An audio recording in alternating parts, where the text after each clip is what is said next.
ከቦሌ በ5 ደቂቃ ርቀት ላይ በምትገኘው በቦሌ ቡልቡላ በፍሎር 1 ቤት ብቻ የያዙ G+3 ኮምፓውንድ አፓርትመንቶችን ከአልቴራ ሪል ስቴት ባለ 2 መኝታና ባለ 3 መኝታ የቤት አማራጮች ሲሆኑ በፉሊ ፊኒሽድም የሚረከቡ ናቸው። ባለ 2 መኝታ ግራውንድ ላይ 110 ካሬ በ14.4 ሚሊዮን ብር ሙሉ ክፍያና በ4.4 ሚሊዮን ብር ቅድመ ክፍያ፣ ባለ 3 መኝታ ደግሞ 130 ካሬ በ16.6 ሚሊዮን ብር ሙሉ ክፍያና በ5 ሚሊዮን ብር ቅድመ ክፍያ ያቀረብላችሁ ሲሆን እነዚህም ቤቶች ወደ ላይ G+3 ፎቅ ብቻ ሲሆኑ ግንባታቸውም 80% የደረሱና በአንድ ዓመትም የሚረከቡ ናቸው። በውስጡም የልጆች መጫወቻ፣ ግሪን ኤሪያ፣ ከርሰ ምድር ውሃና በቂ ፓርኪንግ ያላቸው ሲሆኑ ስለ ታማኝነታችን ደግሞ ከዚህ ቀደም ያስረከብናቸው ቤቶች ምስክሮቻችን ናቸው። የቀሩንም ቤቶች ውሱን ስለሆኑ ፈጥነው ይደውሉልን። ጤና ይስጥልን አድማጮች፣ ይህ አዋዜ ልዩ ላልሰማችሁ ነው። ከመረጃዎቹ ጋር አብርሃም መኳንንት ነኝ። የዓለማችን ልዕለ ሀያል ሀገር አሜሪካ በአውሮፓ የነበራት ሰሚነትና ክብር ባልታሰበ ፍጥነት እያሽቆለቆለ እንደሆነ ተነግሯል። አሜሪካ በማንኛውም ሰዓት ልትከዳን ትችላለች የሚለው ስጋት አውሮፓውያንን አስደንግጧል።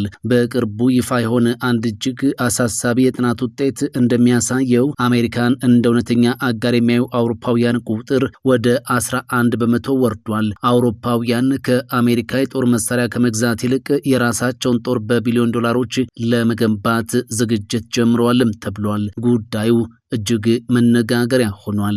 የመካከለኛው ምስራቅ ቀጠና ወደ ከፋ የጦርነት አውድማነት እየተቀየረ ነው። ዛሬ የኢራን ድሮኖችና ሚሳኤሎች በዮርዳኖስ ባህሬንና ኩዌት ሰማይ ላይ በድንገት ተከስተው የአየር ጥቃት ፈጽመዋል። ይህንን ተከትሎም ኳታር፣ የተባበሩት አረብ ኤምሬትስና ግብጽ ጥቃቱን እጅግ አደገኛ ሲሉ ጠርተውታል። እነዚህንና ሌሎች ጉዳዮችን በዝርዝር እናስደምጣችኋለን። አብራችሁን ቆዩ።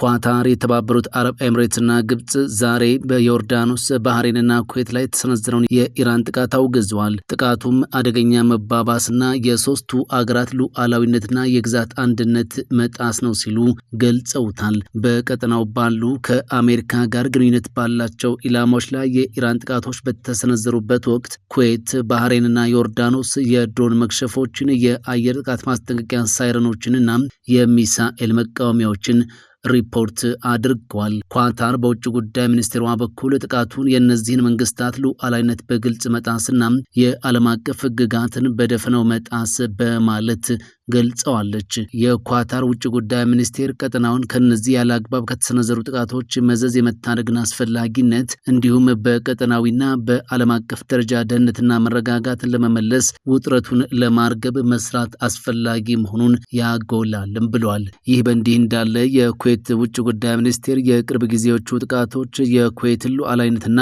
የቀጠናውን ውጥረት የማርገብ ጥረቶችን ለማደናቀፍ የሚሹ የኢራንን ቀጣይነት ያለው የጥቃት አካሄድ የሚያሳዩ ናቸው ብሏል። የተባበሩት አረብ ኤምሬትስም በውጭ ጉዳይ ሚኒስትሯ በኩል ጠንከር ያለ መግለጫን አውጥታለች። የግብጽ ውጭ ጉዳይ ሚኒስቴር ባወጣው መግለጫ ካይሮ ለሶስቱ የባህረ ሰላጤው ሀገራት ያላትን ሙሉ አብሮነት የገለጸች ሲሆን ደህንነታቸውን፣ መረጋጋታቸውንና ብሔራዊ ሀብቶቻቸውን ለመጠበቅ ለሚወስዷቸው እርምጃዎች ያላትን ድጋፍ አረጋግጣለች። ሚኒስቴሩ ጥቃቶቹ የሰፊውን ቀጠና ደህንነትና መረጋጋት አደጋ ላይ የሚጥሉ መሆናቸውን የገለጸ ሲሆን የአረብ ሀገራት ደህንነት የግብጽና የአረብ ብሔራዊ ደህንነት የማይነጣጠል አካል መሆኑን አስምሮበታል። በተጨማሪም ግብጽ የአገራትን ሉዓላዊነት የሚጋፉ ወይም የግዛት አንድነትን አደጋ ላይ የሚጥሉ ማናቸውንም ድርጊቶችን እንደምትቃወም በድጋሜ አረጋግጣለች።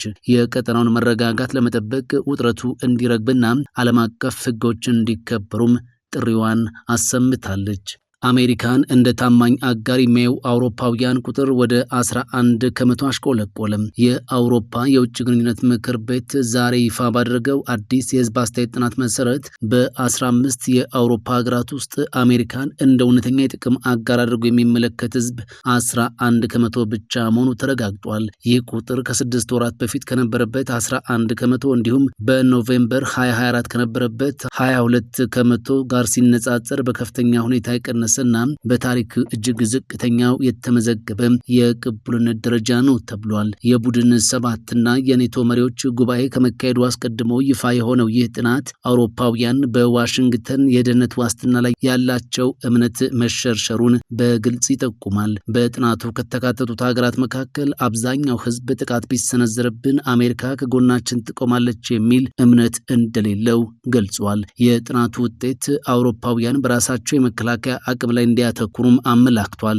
አውሮፓውያን ለሀገራዊ መከላከያ የሚመድቡትን በጀት የመጨመር ፍላጎታቸው ካለፈው ዓመት ጋር ሲነጻጸር በ4 ከመቶ ጭማሪ አሳይቷል። ከጥናቱ ተሳታፊዎች መካከል ይህንን ሀሳብ በግልጽ የተቃወመችው ብቸኛዋ ሀገር ጣሊያን እንደሆነችም ሮይተርስ አስነብቧል። 47 ከመቶ የሚሆኑት ምላሽ ሰጪዎች የአውሮፓ ህብረት በጋራ በመበደር የመከላከያ ዘርፉን በገንዘብ እንዲደግፍ ይፈልጋሉ።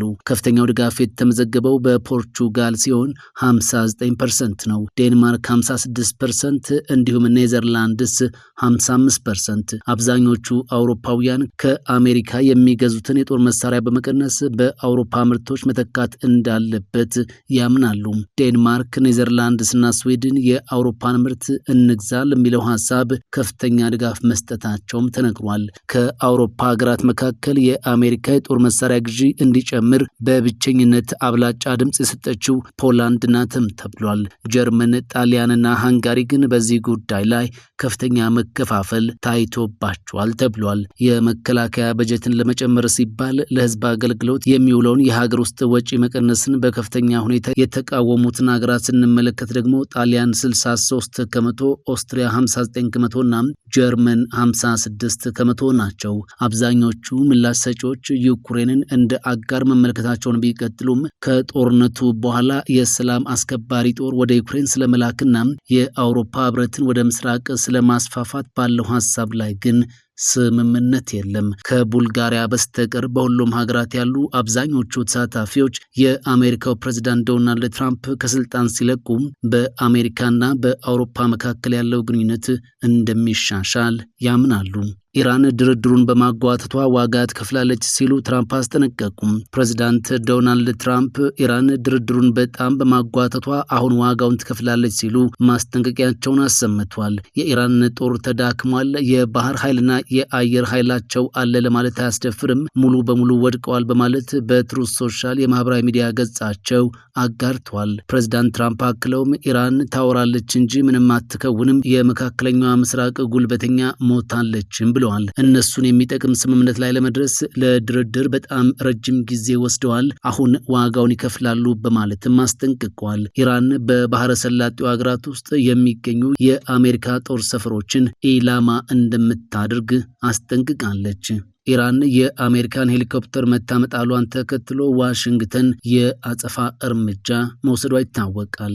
በደቡብ አፍሪካ ጆሃንስበርግ ውስጥ በተከፈተ ተኩስ ቢያንስ 12 ሰዎች ስለመገደላቸው ተነገረ። በደቡብ አፍሪካዋ ጆሃንስበርግ ከተማ ውስጥ ታጣቂዎች በከፈቱት ተኩስ ቢያንስ 12 ሰዎች መገደላቸውን የአገሪቱ ፖሊስ ይፋ አድርጓል። ክሌቭላንድ በተባለው የከተማው አካባቢ ትላንት ማክሰኞ ምሽት በተፈጸመው ጥቃት ከሞቱት በተጨማሪ ሌሎች 9 ሰዎች የቆሰሉ ሲሆን የጥቃቱ ፈጻሚዎችን ለመያዝ ፖሊስ አሰሳ እያደረገ እንደሆነ ታውቋል። ፖሊስ ባወጣው መግለጫ እንዳለው ከሆነ ከ10 በላይ ጥቃቱን ፈጽሟል ተብለው የሚጠረጠሩት ሰዎች በመኪና መጥተው በአካባቢው ከሚገኝ የነዳጅ ማደያ አጠገብ ከወረዱ በኋላም ተኩሱን ከፍተውታል። የጥቃቱ ፈጻሚ ተጠርጣሪዎች ህገወጥ ወደ ሆነው የመኖሪያ አካባቢ በመግባት እየተዘዋወሩ በተለያዩ ቦታዎች ላይ በነዋሪዎችና በአካባቢው ማህበረሰብ አባላት ላይ ተኩስ ከፍተው ጉዳት ካደረሱ በኋላ በመጡበት መኪና ከቦታው ተሰውሯል በማለት የፖሊስ መግለጫ አመልክቷል። ደቡብ አፍሪካ በዓለም ላይ ከፍተኛ ቁጥር ያለው ግድያ ከሚፈጸምባቸው ሀገራት መካከል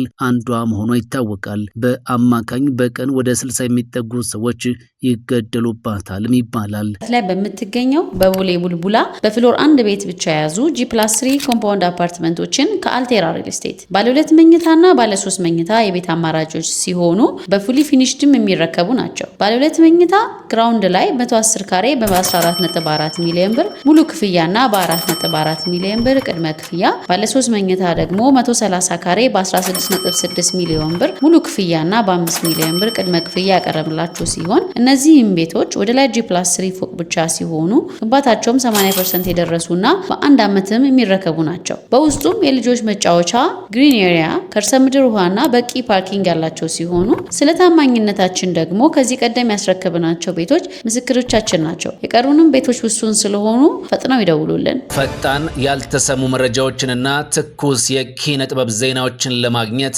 የቁም ነገር ሚዲያ የዩቲዩብ ቻናልን በመቀላቀል ቤተሰብ የሆኑ ቻናላችንን ሰብስክራይብ ያድርጉ። በቲክቶክም አለን። ቁም ነገር ሚዲያ ኦፊሻል ብለው ይከተሉን። እናመሰግናለን። ቁም ነገር ሚዲያ፣ ለቁም ነገር እንሰራለን።